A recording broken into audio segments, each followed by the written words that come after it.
आपने देखा मॉनसून के बादल एक बार फिर सक्रिय हो गए हैं और मॉनसून की बारिश ने देश के कई इलाकों में अपना असर दिखाना शुरू कर दिया है।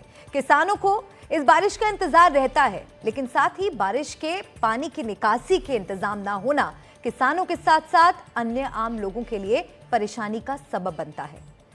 आम आदमी किस तरह से इस पानी की वजह से परेशान है, पूरी तस्वीर आइए आपको हम दिखाते हैं। गुजरात के भावनगर की ये तस्वीरें आप देख रहे हैं। ये तस्वीरें बयां कर रही हैं कि कैसे भारी बारिश से वहां कई इलाकों में बाढ़ आ गई है। यहां के रानीवाड़ा गांव में पानी के तेज बहाव में इन तस्वीरों को आप देखिए, कैसे इस तस्वीर में एक बुजुर्ग आपको फंसा हुआ नजर आ रहा होगा। गले तक यहां पर पानी भरा हुआ है और इस पानी में ये बुजुर्ग बहता हुआ नजर आ रहा है। 70 साल के रामभाई चिबाभाई धापा नाम के ये बुजुर्ग एक उफनता नाला पार करने की कोशिश कर रहे थे। ये वही गलती है जो अक्सर लोग बरसात के दिनों में करने लगते हैं, लेकिन ये उनकी खुशकिस्मती रही कि उन्हें एक पेड़ का सहारा मिला जिसे उन्होंने पकड़ लिया। इसी दौरान उनके बेटे ने हाथ में रस्सी बांधी और पानी में उतरकर जैसे तैसे अपने पिता को पानी के तेज बहाव से बचा लिया।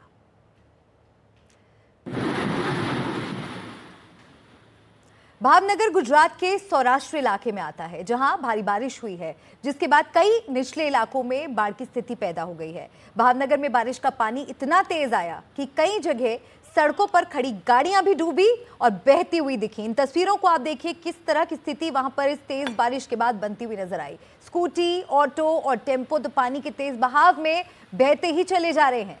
हालात को देखते हुए भावनगर में स्कूलों को फिलहाल बंद कर दिया गया है। प्रशासन निचले इलाकों से लोगों को निकालकर सुरक्षित जगहों पर पहुंचा रहा है। आम जरूरत के सामान की सप्लाई को बनाए रखने की भी यहां पर कोशिश की जा रही है।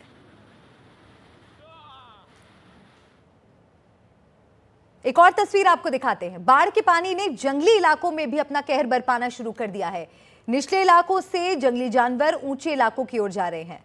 आप इन तस्वीरों को देखिए, जिसमें आप देख सकते हैं कि कई हिरण बाढ़ की वजह से जान बचाने के लिए ऊपरी सुरक्षित इलाकों में भाग रहे हैं। वन विभाग की टीम भी उन्हें बचाने की तमाम कोशिशें कर रही है। इस बीच कई रिहायशी इलाकों में लोगों के मवेशियों के भी बाढ़ में बहने की खबर है।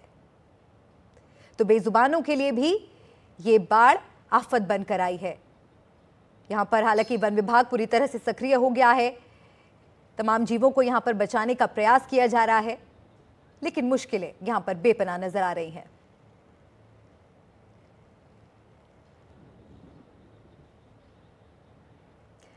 तो करीब 17 दिन के ठहराव के बाद मॉनसून अचानक एक्टिव हुआ है, तो 2 दिन में ही पूरे गुजरात को अपनी आगोश में ले लिया है। इस बारिश से गुजरात के कई इलाकों में बाढ़ की स्थिति हो गई है। इनमें भावनगर, बोटाद, अमरेली, राजूला की तस्वीरें आपके सामने हैं। अपनी स्क्रीन पर आप देखिए, ये 4 तस्वीरें आपको दिख रही हैं। गुजरात के अलग अलग इलाकों की ये तस्वीरें हैं। बोटाद और अमरेली पर भी बारिश कहर बनकर टूटी है। एनडीआरएफ और एसडीआरएफ की 12 टीमें गुजरात के कई जिलों में राहत और बचाव के काम में लगी हुई हैं। इनमें भावनगर, जूनागढ़, द्वारका, पोरबंदर, अमरेली, राजकोट, कच्छ, वलसाड, गांधीनगर, सूरत और पाटन इलाके शामिल हैं। बारिश और बाढ़ से जुड़ी अलग अलग घटनाओं में गुजरात में 48 घंटों के भीतर 22 लोगों की जान चली गई है। 22 लोगों की मौत हो चुकी है। कई लोग लापता भी बताए जा रहे हैं, जिन्हें ढूंढने की कोशिश यहां पर चल रही है। लगातार बारिश के कारण मंगलवार को बोटाद में खंबाड़ा बांध के गेट खोलने पड़े, जिससे निचले इलाकों में पानी भर गया। रवीश रंजन शुक्ला बाढ़ के हालात का जायजा लेने भावनगर से करीब 10 किलोमीटर दूर पहुंचे, जहां उन्होंने कई लोगों से बात कर राहत और बचाव के काम का हाल जानने की कोशिश की। वहां से देखिए उनकी ये ग्राउंड रिपोर्ट। बीते 2 दिनों से लगातार बारिश के वजह से भावनगर और उसके आसपास के इलाकों में बाढ़ जैसे हालात हैं। मैं इस वक्त भावनगर से तकरीबन 10 किलोमीटर दूर मौजूद हूं और आप देख सकते हैं कि किस तरीके की जो बाढ़ का पानी है वो यहाँ पर भरा हुआ है। अगर हम बात करें तो भावनगर के तलाजा, सीहोर, बल्बीपुर, जेसर, महुआ और इन सारे इलाकों में पानी भरा हुआ था और जो डैम है उसका पानी ओवरफ्लो करके और फिर इन इलाकों में भर गया है। तमाम सारे लोगों को रेस्क्यू किया गया है और ये जो आप हाईवे देख रहे हैं ये भावनगर अहमदाबाद हाईवे है और बिल्कुल हाईवे से सट के पानी जो है वो बाढ़ का भरा हुआ है। कई सारी जगहों पर हाईवे पर पानी आने की भी शिकायत मिली, हालांकि हाईवे अभी सुचारू गति से चल रहा है। लेकिन मेरे साथ में तहसीलदार हैं यहाँ के बलबीर जी से बात करते हैं। बलबीर सर, ये पानी कहाँ का है और कितने लोगों को रेस्क्यू किया है आप लोगों ने? काड़ूबार डैम से आ रहा है। हाँ।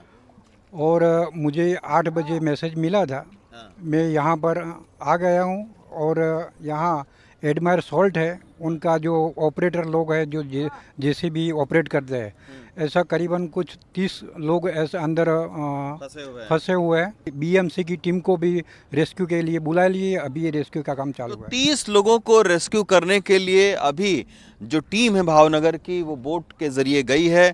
कुछ ग्रामीण हैं, उनसे बात करते हैं। सर, ये पानी कब आया, कहाँ से आया और क्या नुकसान हुआ है आप लोगों को? पिछले 2 दिनों से लगातार बारिश हो रही है। भावनगर के ऊपरी इलाकों में ज़्यादा 10 इंच 12 इंच बारिश हुई थी।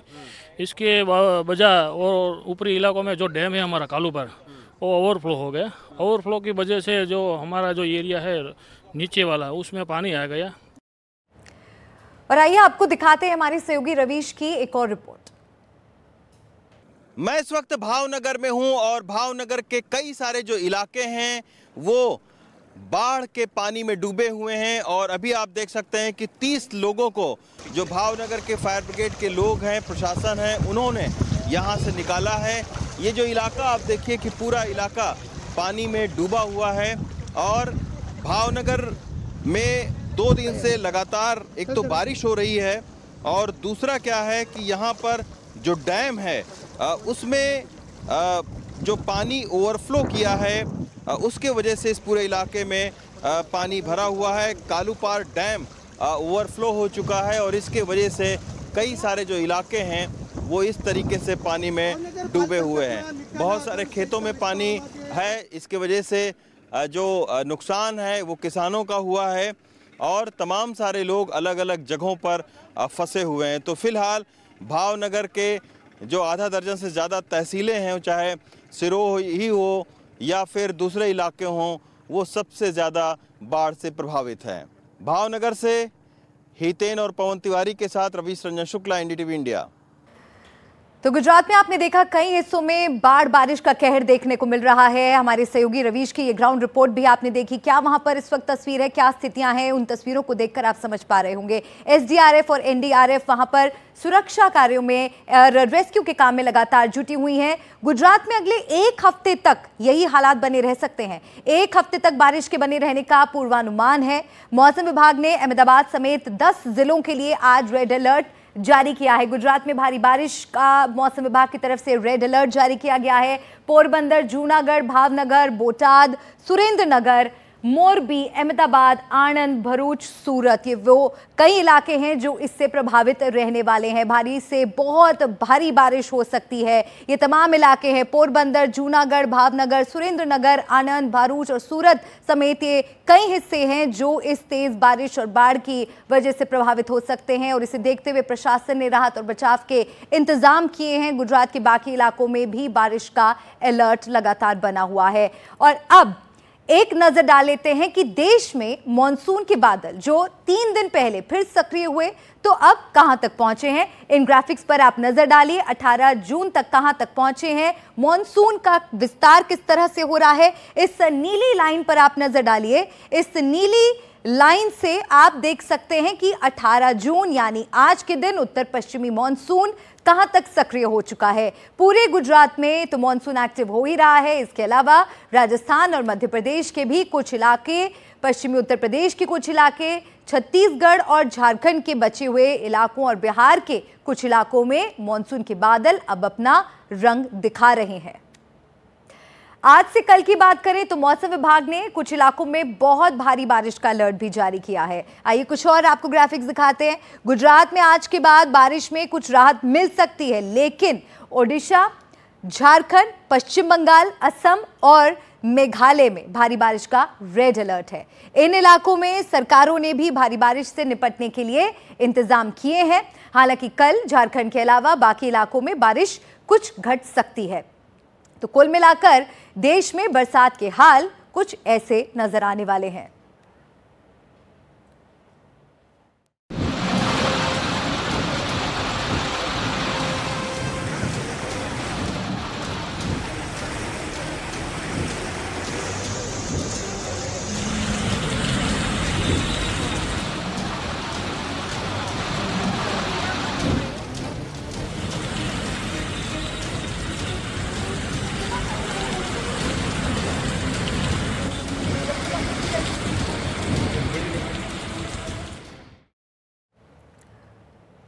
और आइए अब बात करते हैं राजधानी दिल्ली की। इस बीच देश की राजधानी दिल्ली में भी मौसम कल की बारिश के बाद से खुशनुमा हो गया है। अधिकतम तापमान में 8 से 9 डिग्री की कमी आई है, लेकिन दिल्ली में अभी मानसून के पैर नहीं पड़े हैं। लेकिन जितनी भी बारिश हुई है उसमें दिल्ली की पोल खुलनी शुरू हो गई है। कल शाम हुई कुछ ही देर की बारिश से दिल्ली के इंदिरा गांधी एयरपोर्ट के बाहर ही पानी इतना जमा हो गया कि लंबा जाम लग गया। हमारी सहयोगी मनोज्ञा ने वहां का हाल बताया।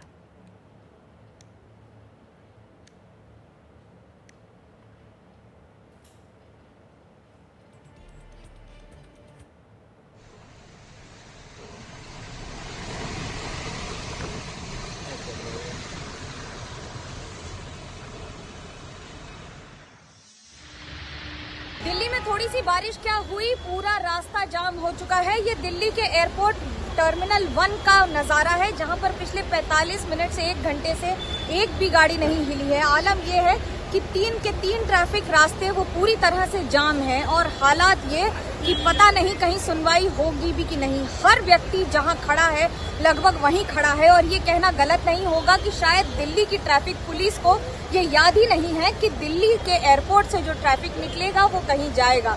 ऐसे बहुत सारे यात्री हैं जो सिर्फ इंतजार कर रहे हैं, जिनकी गाड़ियां कहीं और खड़ी हैं और उन्हें या तो पैदल जाना पड़ रहा है इस बारिश में या फिर वो अपनी गाड़ी तक भी नहीं पहुंच पा रहे हैं, तो कहीं और कैसे ही जा पाएंगे। और ये समस्या ऐसे कई लोगों को आ रही है।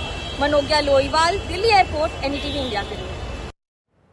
तो मौसम तो जरूर सुहाना हुआ, लेकिन लोगों के लिए ये बारिश आफत बनती हुई भी नजर आई। मानसून की बारिश दिल्ली में आमतौर पर 30 जून तक आती है, लेकिन इस बार जिस तरह से मानसून की रफ्तार दिख रही है वो 25 जून तक भी पहुंच सकता है। लेकिन क्या दिल्ली मानसून के लिए तैयार है? दिल्ली में नदी नालों की सफाई का क्या हाल है? जानने के लिए ये रिपोर्ट देखिए। दिल्ली NCR में प्री मानसून बारिश ने दस्तक दी है। इस बार दिल्ली में सरकार बदल गई है तो क्या हालात भी बदल गए हैं? बस इसी बात का जायजा करने के लिए NDTV की टीम दिल्ली की सड़कों पर उतर आई है। इस समय हम दिल्ली के दक्षिणी दिल्ली के संगम विहार इलाके में मौजूद है। ये वो जगह है जहां पर हल्की सी बारिश के बाद ही जो सड़कें हैं वो भर जाती है, जल भराव हो जाता है। जैसे कि आप मेरे पीछे देख सकते हैं कि बीती रात हुई बारिश के बाद से जो पानी है वो यहाँ पर एक गली के ठीक सामने जमा हो गया है। लेकिन यहाँ पर जो आम लोग हैं उनके पास बुनियादी सुविधाएं नहीं हैं। जो सड़कें हैं वो यहाँ पर कच्ची है, सड़कों में दरार यहाँ पर देखने को मिलती है। एक तरफ अगर मैं आपको दूसरी तस्वीर यहाँ पर दिखाऊं तो देखिए पूरी तरीके से जो कीचड़ है वो यहाँ पर आपको देखने को मिल रहा होगा। ऐसे में जो तमाम लोग यहाँ पर रहते हैं उनकी रोज़ की ज़िंदगी में ये अड़चन डालता है। आइए अब यहाँ पर ही कुछ लोगों से बात करेंगे, आखिर ये जानने की कोशिश करेंगे कि आखिरकार बरसात के बाद यहाँ पर किस तरीके की स्थिति देखने को मिलती है। भाई साहब क्या नाम है आपका? बदरुद्दीन। बारिश के बाद यहाँ पानी भर जाता है?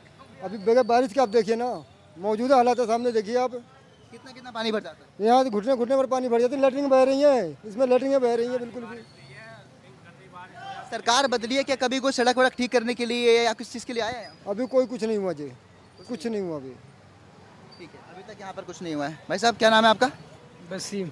आप बताइए यहाँ पर सड़क पे कितना पानी भर जाता है? बहुत भर जाता है, घुटुओं लो भर जाता है पानी। भर जाता है? खुद से चले जाता है या लोग आते हैं उसको हटाने के लिए? लोग आते हैं, जो करते हैं तब हटता है इनसे पानी। आपका क्या नाम है? संजू नाम है मेरा। आप बताइए कि बरसात के बाद से या सरकार बदली है, कोई सड़क वड़क ठीक करने यहाँ पर आया है? अभी तो सर कोई नहीं है। बरसात में ना बहुत दिक्कत हो जाती है, इतना पानी भर जाता है कि ऑटो रिक्शा सब बंद हो जाते हैं, ट्रैक्टर से लोग पार होते हैं। यानी लेडीज़ अपना यहाँ पे उठा के सामान जब जाती हैं बहुत ज़्यादा पानी की परेशानी रहती है। पानी का तो सुधार ही नहीं हो रहा।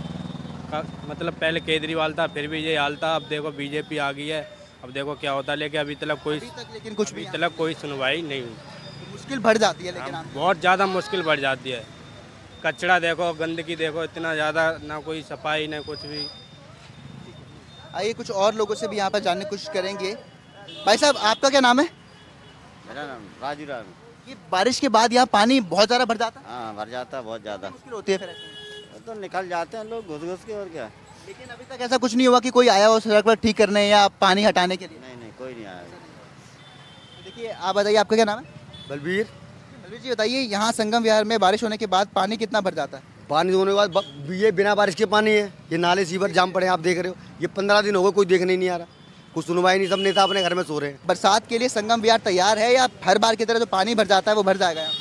वो तो पानी तो भरेगा ही, हमेशा भरेगा, कभी पानी खत्म ही नहीं होगा। सड़कें वड़कें ठीक नहीं हुई हैं अभी तक? सड़कें क्या, नाली छेक के दुकान वाले सब बंद करके सामान लगा के नाली रेडी हटाते हैं, नाली में खोज देते हैं, तो कहाँ से नाली होगा साहब? गंदगी बहुत, कोई भी मेंटेनेंस नहीं है यहाँ। बीमारी डेंगू वगैरह ये यहाँ नॉर्मल बात हो गई। देखिए यहाँ के जो आम लोग हैं, नाली में कूड़ा घोंसेड़ दिया दुकान वाला। यहाँ के आम लोगों की एक परेशानी है कि जो बुनियादी सुविधाएं हैं, खासतौर पर जब हम बात सड़कों की करते हैं तो इस तरीके से जलभराव यहाँ सड़कों पर हो जाता है। और अभी भी ये साफ देखने को मिल रहा है कि संगम विहार फिलहाल बरसात के लिए पूरी तरीके से तैयार नहीं है। यानी कि अगर यहाँ पर दोबारा बारिश होती है तो लोगों को उसी तरीके से यहाँ पर तैर करके सड़क पार करनी पड़ेगी, ना तो ऑटो ना ही रिक्शा यहाँ पर अंदर आ पाते हैं। दिल्ली से अपने कैमरा सहयोगी संजय के साथ मैं शुभांग सिंह ठाकुर, NTV इंडिया। तो आपने देखा शुभांग ने दिल्ली की जनता से बात की और लोगों के बीच निराशा साफ नजर आ रही थी। वैसे आपको बता दें कि मॉनसून से पहले दिल्ली में नालों की सफाई का काम पूरा होने के आसार दिख नहीं रहे हैं। लगातार दूसरी बार दिल्ली सरकार के PWD विभाग ने नालों की डिसिल्टिंग की अपनी डेडलाइन गंवा दी है। दिल्ली में 2140 किलोमीटर लंबाई में वो नाले हैं जिनकी जिम्मेदारी PWD के पास है। सोमवार तक सिर्फ 1294.60 किलोमीटर नाले साफ हो पाए थे, यानी 60.47% नालों को ही सफाई का काम पूरा हो पाया था। नालों की पूरी तरह डिसिल्टिंग का काम 30 मई तक पूरा किया जाना था। काम पूरा नहीं हुआ तो 15 जून की दूसरी डेडलाइन रखी गई, लेकिन तब भी काम अधूरा ही रहा। शाहदरा रोड ड्रेन में सिर्फ 72.92% ही डिसिल्टिंग हो पाई है। ईस्ट रोड ड्रेन में 62.25% डिसिल्टिंग हुई है। और नॉर्थ रोड की अगर बात करें, नॉर्थ रोड ड्रेन में 52.66% डिसिल्टिंग ही हो पाई है। दक्षिण पश्चिमी दिल्ली में SWR2 यानी साउथ वेस्ट रीजन 2 ड्रेन में डिसिल्टिंग 100% हुई है, यहाँ लक्ष्य पूरा हुआ है। लेकिन वेस्ट रोड 2 यानी WR2 ड्रेन में 31.91% सफाई ही हो पाई है। नॉर्थ वेस्ट रीजन 2 यानी NWR2 ड्रेन में 36.38% सफाई हुई है। इन हालात में आप अंदाजा लगा सकते हैं कि बरसात जब आएगी तो दिल्ली फिर क्यों पानी पानी हो जाएगी। नाले कचरे और सिल्ट से भरे हुए हैं तो सड़कों पर ही पानी आएगा, आपके घरों तक पहुंचेगा, लंबा जाम लगेगा और फिर हेडलाइन बनेगी। भारी बारिश से दिल्ली त्राहिमाम। उम्मीद है राज्य सरकार ये सुन रही होगी और काम तेज करेगी। बढ़ते आगे, अगली खबर आपको दिखाएं। केदारनाथ में त्रासदियों का सिलसिला जैसे थम नहीं रहा। 3 दिन पहले केदारनाथ में हेलीकॉप्टर गिरा जिससे 7 लोगों की मौत हो गई। आज वहां भूस्खलन की वजह से 2 लोगों की मौत हो गई।